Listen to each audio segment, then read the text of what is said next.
Israel has launched what it describes as preemptive strikes on Iran.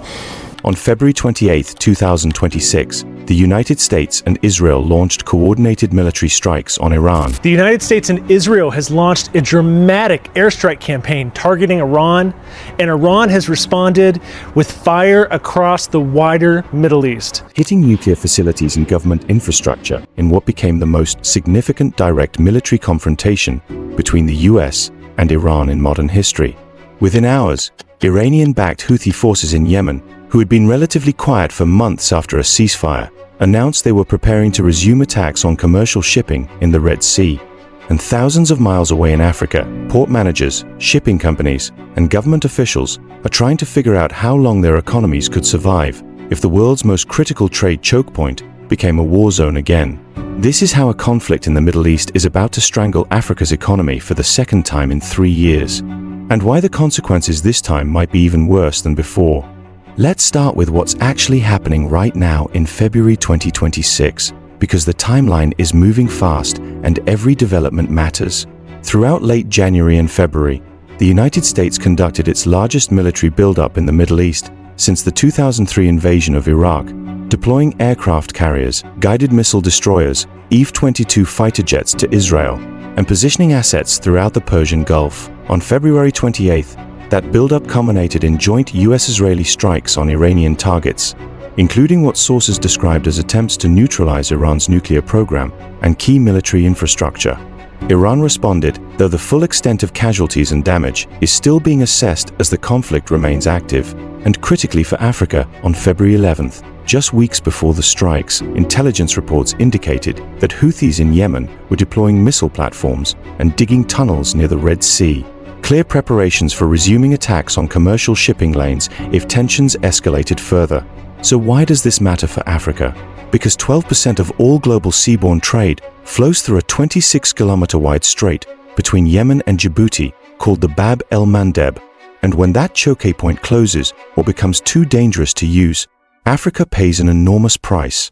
We've already seen this movie once. From October 2023 through May 2025, Houthi forces attacked commercial vessels transiting the Red Sea in what they framed as solidarity with Gaza during the Israel-Hamas war. Those attacks killed at least 18 mariners, damaged dozens of ships, and caused global shipping companies like Maersk, MSC, MSC, and Hapag-Lloyd to either completely abandon the Red Sea route or drastically reduce their use of it. Instead of sailing through the Suez Canal, ships rerouted around the Cape of Good Hope at the southern tip of Africa, adding 6,000 to 11,010 to 11,010 to 14 extra days to every voyage. In May 2025, the Houthis agreed to a ceasefire with the United States, stopping attacks on US warships in exchange for the US ceasing operations against Houthi leadership and infrastructure. When a broader Gaza ceasefire took effect in October 2025, the Houthis extended their pause to commercial shipping as well. Traffic through the Bab el-Mandeb began slowly recovering. Some shipping companies cautiously resumed Red Sea routes. Port Sudan, which had been cut off from timely aid deliveries during the worst of the crisis, started receiving shipments more regularly. African exporters saw freight costs begin stabilizing after months of chaos. But that fragile recovery now hangs by a thread because the Houthis have made it clear they will resume attacks if the Gaza ceasefire collapses or if their Iranian backers face military pressure from the United States and Israel. Here's what the first Red Sea crisis did to Africa and why a second one would be catastrophic. Sudan, which has been trapped in a devastating civil war since April 2023, depends almost entirely on humanitarian aid flowing through Port Sudan. Before the Houthi attacks started in late 2023, aid shipments took 1 to 2 weeks to arrive. Once ships had to reroute around Africa, those same deliveries took months because of the added distance, the limited capacity of alternative routes, and the coordination nightmares created by constantly changing shipping schedules. Itizaz Yousef, who directs the International Rescue Committee's Sudan operations, confirmed that delays in aid delivery made a humanitarian catastrophe even worse in a country where millions were already facing famine. People were dying not because aid didn't exist, but because ships physically couldn't reach them in time. Ethiopia felt the economic punch differently, but just as severely. Coffee is Ethiopia's largest export, generating over $1 billion annually, and supporting millions of small farmers whose livelihoods depend entirely on getting their product to international markets. Ethiopian coffee typically ships through Djibouti's port and then north through the Red Sea to European buyers. When the Red Sea became a war zone, freight costs tripled. Ships that used to charge exporters reasonable rates suddenly demanded premium prices to cover the extra fuel, time, and insurance required for the longer Cape route. Smaller Ethiopian exporters, who operate on razor-thin profit margins, simply couldn't afford those increased costs. Some stopped exporting entirely. Others watched their contracts get cancelled because European buyers found cheaper suppliers elsewhere who weren't dealing with Red Sea logistics nightmares. South Africa experienced the crisis as a manufacturing slowdown. South African factories import components and parts from Asia, assemble them into finished products, and then export to Europe. When ships started taking an extra 2 weeks to deliver Asian components, production schedules fell apart. Factories that depended on just-in-time delivery found themselves with empty assembly lines waiting for parts that were stuck somewhere off the coast of Mozambique. Companies that had carefully calibrated supply chains suddenly faced impossible choices: pay vastly higher costs for air freight to keep production running, or shut down temporarily and lay off workers. Many chose the latter because the economics simply didn't work anymore. Kenya's tea industry, Egypt's cotton exports, agricultural products from across East Africa, all of them hit the same wall. Higher costs, longer delays, cancelled contracts, and lost revenue that governments and businesses could ill afford to lose. And the truly frustrating part is that these countries had no role whatsoever in creating the crisis. They weren't parties to the Gaza conflict. They had no influence over Houthi decision-making. But they absorbed massive economic damage simply because their geography made them dependent on a trade route that someone else turned into a battlefield. Now fast forward to February 2026, and all of those vulnerabilities are back in play, except this time the stakes are potentially higher. The October 2025 Gaza ceasefire that convinced the Houthis to stop attacking shipping is fragile at best. Hamas has returned most hostages, but refuses to disarm as required by the Trump administration's peace plan. Israel continues conducting military operations in Gaza despite the supposed ceasefire, killing over 400 people since October, according to reports. The humanitarian situation remains dire, with aid deliveries still insufficient and the Israeli government's decision to blacklist international aid organizations as of January 1, 2026, making things even worse. If that ceasefire collapses entirely, which many analysts consider likely, the Houthis will almost certainly resume Red Sea attacks, as they've publicly threatened to do. But there's a second trigger now that didn't exist during the first crisis: direct US-Iran military confrontation. The Houthis are not an independent actor. They are an Iranian proxy force, armed and funded by Tehran, and they coordinate their actions with broader Iranian strategic objectives. When the United States and Israel struck Iran on February 28th, they didn't just attack Iranian territory. They attacked the leadership of an entire regional network that includes Hezbollah in Lebanon, militias in Iraq, and the Houthis in Yemen. Naim Qassem, Hezbollah's Secretary General, has already stated that threats against Iranian Supreme Leader Ali Khamenei are threats against Hezbollah and its tens of millions of followers, creating an obligation to respond.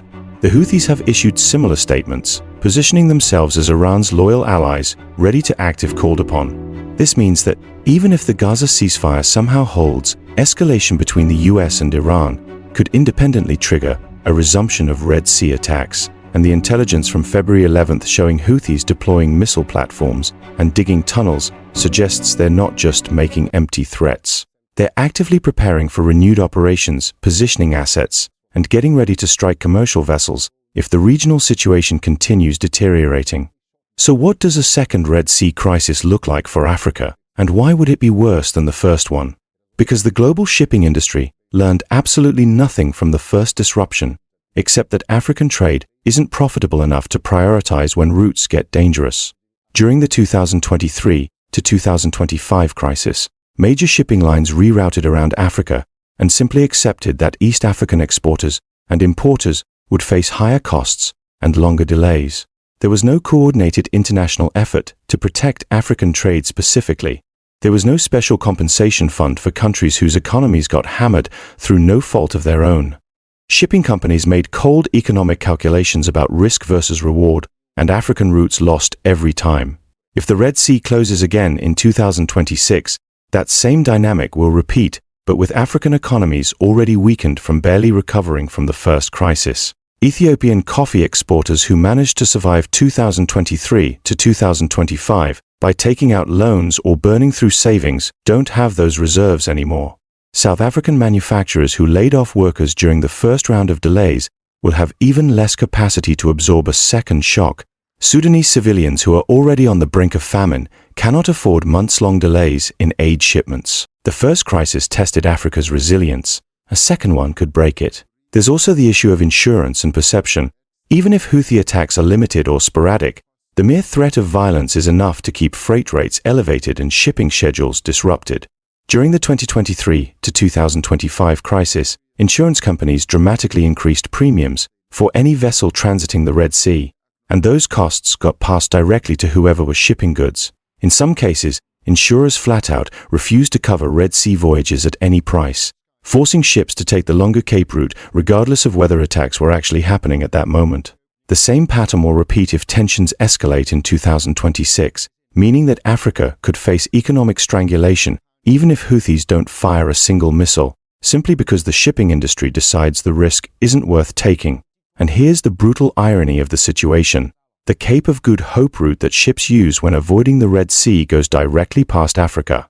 Ships literally sail along the African coastline for thousands of miles but don't stop at African ports because those ports aren't set up to handle the volume of container traffic that major Asian-European routes generate. So Africa gets to watch its own economic lifeline get rerouted past its shores while simultaneously suffering the consequences of that rerouting. It's like being forced to pay for a highway that runs through your property but that you're not allowed to use. The broader geopolitical context makes this even more complicated because African countries have almost zero leverage in any of these conflicts. The United States, Israel, and Iran are making decisions based on their own strategic interests, with essentially no consideration for how those decisions impact African trade. The Houthis are pursuing objectives tied to Palestinian solidarity and Iranian regional ambitions, not African economic stability. Shipping companies are protecting their vessels and minimizing costs, not ensuring African exporters can reach their markets. And international organizations that could theoretically coordinate some kind of protection for African trade routes are too focused on Middle Eastern security concerns to prioritize commercial shipping to and from Africa. This leaves African governments in an impossible position. They can't negotiate with the Houthis directly because they have no meaningful relationship or leverage. They can't force shipping companies to use Red Sea routes if those companies deem them too dangerous. They can't convince the United States and Iran to avoid military confrontation for the sake of African trade. All they can do is watch, absorb the economic damage, and try to manage crises they had no role in creating. Some African officials have started exploring alternatives, but none of them are particularly viable. There's been talk of developing Indian Ocean routes that bypass the Red Sea entirely by routing through South African ports and then up the east coast. But that requires massive infrastructure investment that most African countries can't afford, and it still doesn't solve the fundamental problem that Asian-European trade will always choose the fastest route available, which under normal circumstances is through the Suez Canal. There's also been discussion about African countries building closer economic ties with China to diversify away from European dependence, but that just trades one form of external dependency for another without actually solving the Red Sea vulnerability. So where does this leave us in late February 2026? The United States and Israel have struck Iran. The Houthis are preparing to resume Red Sea attacks. African economies are barely recovered from the last crisis, and nobody with power to actually change the situation has any incentive to prioritize African interests. The most likely scenario is that if US-Iran tensions continue escalating, or if the Gaza ceasefire collapses, the Houthis will start firing on commercial vessels again. Shipping companies will immediately reroute around Africa. Freight costs will spike, delivery times will extend, and African exporters and importers will face another round of economic strangulation. The only question is how long African economies can survive repeated shocks like this before something fundamental breaks. Because what we're watching isn't just a temporary disruption. It's a preview of how vulnerable African trade is to conflicts happening thousands of miles away, and how little protection the international system offers when that vulnerability gets exploited. The United States and Iran are fighting over nuclear programs, regional dominance, and ideological differences. Africa is paying the price in delayed aid shipments, cancelled export contracts, and shuttered factories. And unless something changes dramatically in how the international community thinks about protecting African trade routes, this pattern is going to keep repeating every time the Middle East explodes into violence.